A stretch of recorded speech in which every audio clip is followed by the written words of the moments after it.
The Newsday continues here on One News Now. I'm Charles Lejano.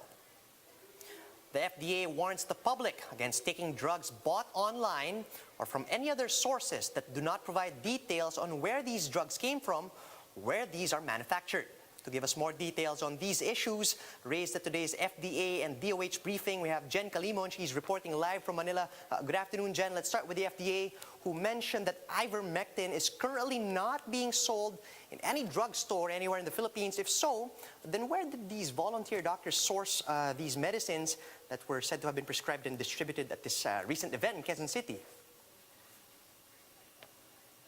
Well, Charles, that is where the investigation of the Food and Drug Administration will revolve. According to FDA Director General Eric Domingo, ivermectin is not yet available commercially, so one cannot easily buy ivermectin from drugstores. The only way to get this legally is once it is prescribed by a doctor. An authorized pharmacy will make medicines through compounding. So Domingo warns the pharmacy selling ivermectin illegally that they may face sanctions once apprehended. Right. Talking about those sanctions, does the FDA have actual plans of holding anyone accountable for this so-called ivermectin pantry? And more so, how do they intend to go about this? Well, Charles, the FDA is still making an investigation on this, and they are checking if any rules have been violated. FDA also clears that their focus is to check the safety and efficacy of ivermectin and to hold the doctors and the pharmacists who are prescribing it accountable. It is beyond their jurisdiction to give sanctions to politicians who are pushing to use ivermectin. Right then, but the agency did grant 6 hospitals authority under a compassionate use, specifically for ivermectin. Do we know what these hospitals are, and what are these specific instances that they're allowed to dispense ivermectin for COVID-19?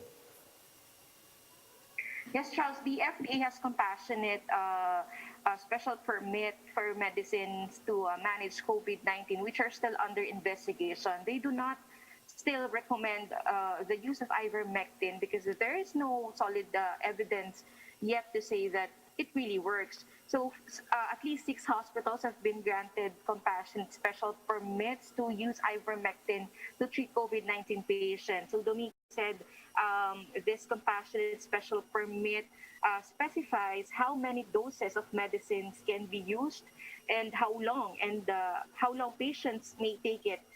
FDA did not mention, though, which hospitals are these, but mostly are private hospitals here in Metro Manila.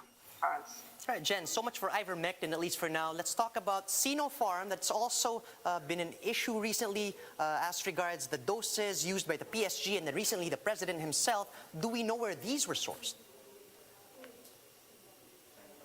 Well, the FDA is still trying to seek the help of the Bucor to see if there is any smuggled vaccines, but they are not getting more information about this, and they haven't received updates yet from the enforcement side or the DOH about their probe on the inoculation of Sinopharm to some members of the PSG last year. But then again, soldiers asked for compassionate special permit so they can protect the president, which FDA granted with the PSG hospital being fully responsible for the inoculation of our soldiers. Charles. All right, let's try to cycle through all of the vaccine brands real quick. Do we have any updates on the pilot run for Sputnik V vaccinations? Have authorities distributed all 15,000 doses by now? Yes, Charles, all of the 15,000 doses of Sputnik V, which arrived in the country last Saturday, were distributed in 5 cities yesterday. So in Parañaque, 2,100 individuals were inoculated with Sputnik V. 165 in Santa Ana Hospital in Manila, mostly are healthcare workers. And in Makati, 369 have received Sputnik V vaccine. Charles? All right, let's talk about Moderna now, Jen. I understand that authorities have granted emergency use authorization for Moderna. Do we have any details on the storage and transport specifications for this particular vaccine? Yes, you're right, Charles. The FDA grants an EUA to Moderna after rigorous and thorough review by our medical experts. So clinical studies show it has 94.1% efficacy rate. It will be given, Charles, to people aged 18 years old and above, and it needs 2 doses. So this vaccine needs to be stored in a negative 25 to negative 15 degrees storage. It can manage a 2 to 8 degrees without light for 30 days. So an initial shipment of nearly 200,000 doses of Moderna's vaccine is scheduled to arrive in the country in June. The Philippines earlier signed a tripartite agreement with Moderna for 20 million doses. So under this deal, Charles, 13 million will be allocated to the government, while 7 million will go to the private sector. Charles. All right, Jen, let's move on to these recommendations to dispense with the mandatory testing for returning OFWs as long as they're able to finish their quarantine. Does the Health Department agree with this suggestion? Well, according to Yusek Vergere, Charles, the Department of Health will recommend that incoming travelers be tested for COVID-19 7 or 8 days after their arrival in the country. Based on the existing guidelines, travelers are subjected to COVID-19 testing on the 5th day from arrival. But new evidence showed that the viral load remains high until the 7th or 8th day, thus the need to revisit our protocols. Charles? All right, thanks for those updates, Jen. That was Jenica Limon reporting live from Manila.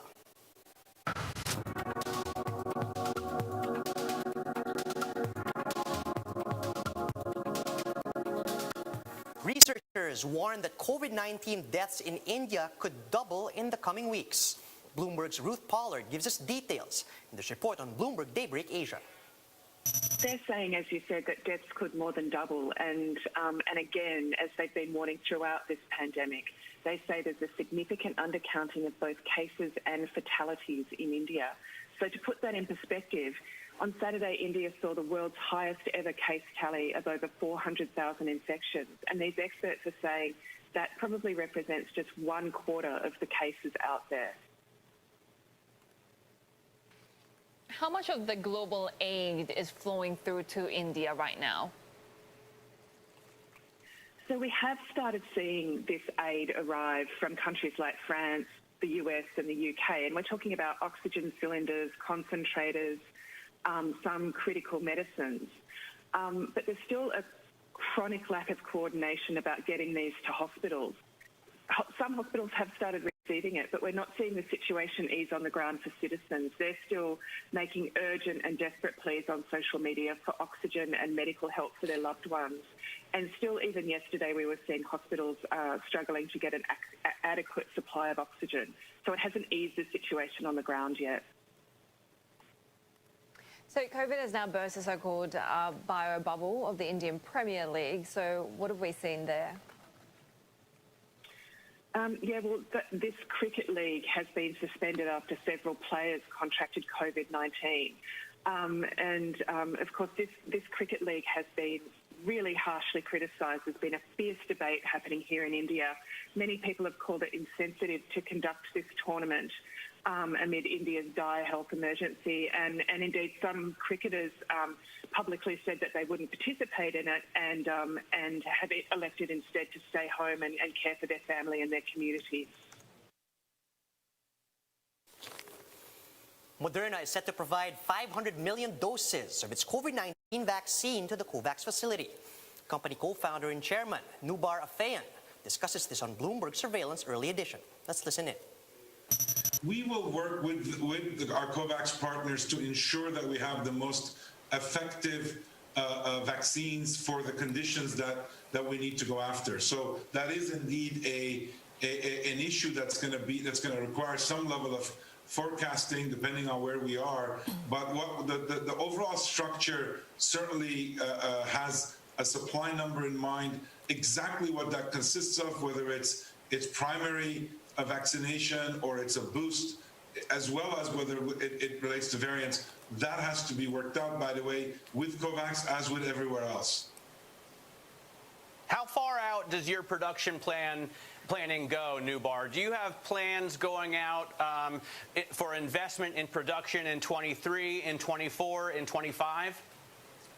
Certainly, we're looking into 23 as we speak. We have said publicly that based on the best available information and our own work, we believe that this virus may well end up taking on an endemic character, in the sense that there may be enough variants that we start seeing some form of it in various kind of seasonal fluctuations. So, it's not a sure thing, but it may well settle into a behavior that's similar to seasonal flu. We don't know that for sure yet, but we need to be prepared. One thing we've learned from this pandemic is that we can't hope for best case situation, prepare the least for that case, and then find out that it's not that. And so we need to do the opposite. So I think, yes, we are looking at 2023, but indeed, if we can get up to 3 billion doses, and if we can get even lower amounts per dose to show the same effectiveness, that will start putting a pretty significant dent on the global demand, alongside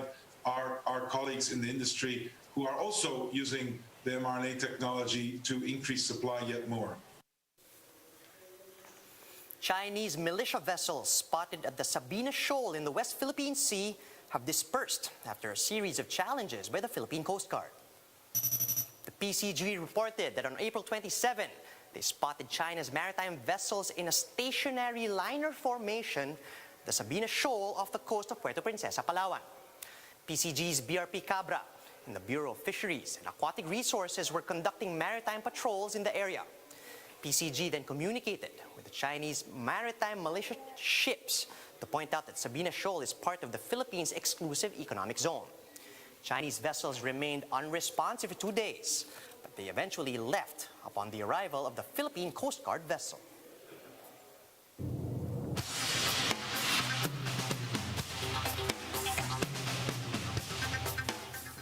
Japan's silver-haired cheer squad proves that age is just a number after resuming practice sessions during the pandemic.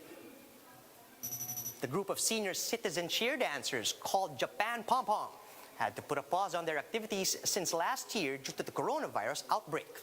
But they're not letting the virus rob them of their golden years and return to dancing to boost their physical and mental health. They still followed health protocols like wearing face masks and checking temperature before doing their routines. And the Japan Pom Pom was founded by Fumie Takino more than 25 years ago. Members of the group are all elderly women aged 60 to 89.